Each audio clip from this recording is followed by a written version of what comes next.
आपको सीधी तस्वीरें हम गृह मंत्री अमित शाह की दिखाते हैं, जिनका आज ये दौरा और कार्यक्रम को संबोधित कर रहे हैं। अपनी भारतीय जनता पार्टी અને મિત્રો, બિહારની જનતાએ ઐતિહાસિક જનાદેશ આપ્યો અને આમે 2024 પછી અનેક રેકોર્ડો આપણે તોડ્યા।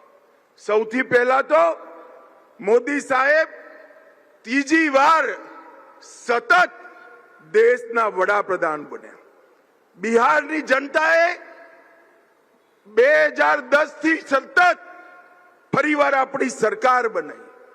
ઓડિશામાં પહેલી વાર આપણી સરકાર બની। હરિયાણામાં આપણે હેટ્રિક લગાવી। મહારાષ્ટ્રમાં આપણે હેટ્રિક લગાવી। અરુણાચલમાં ત્રીજી વાર સરકાર બની। આંધ્રપ્રદેશમાં પહેલી વાર સરકાર બની। સિક્કિમમાં પણ એનડીએની સરકાર બની અને દિલ્હીમાં 27 વર્ષ પછી ઝાડુથી આ પાર્ટીની સફાઈ કરવાનું કામ થયું।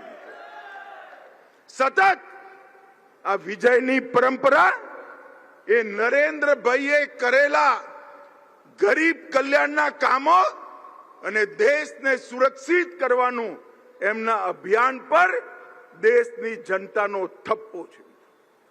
અને હું તો નરેન્દ્રભાઈ વડાપ્રધાન બન્યા ત્યારે પાર્ટી અધ્યક્ષ બન્યો, બીજી વાર મંત્રીમંડળમાં જોડાયો, ત્રીજી વાર મંત્રીમંડળમાં જોડાયો। 60 કરોડ ગરીબોમાં ઘર, શૌચાલય, ગેસ, વીજળી, 5 કિલો મફત અનાજ, 5 લાખ સુધીનો ઈલાજ મફત, આ બધી જ વ્યવસ્થાઓ એક 10 વર્ષની અંદર નરેન્દ્ર મોદીએ પૂરી કરી અને દેશમાંથી 27 કરોડ ગરીબોને ગરીબી રેખાની બહાર લાવ્યા। એના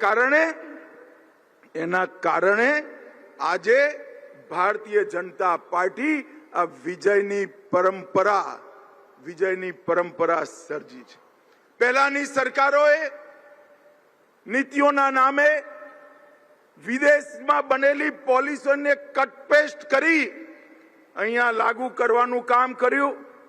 નરેન્દ્રભાઈએ ગહન ચિંતન અધ્યયન કરી આપણી સમસ્યાઓને સમજી અને સમસ્યાઓના નિરાકરણ માટે સરકારે નીતિઓ બનાવી।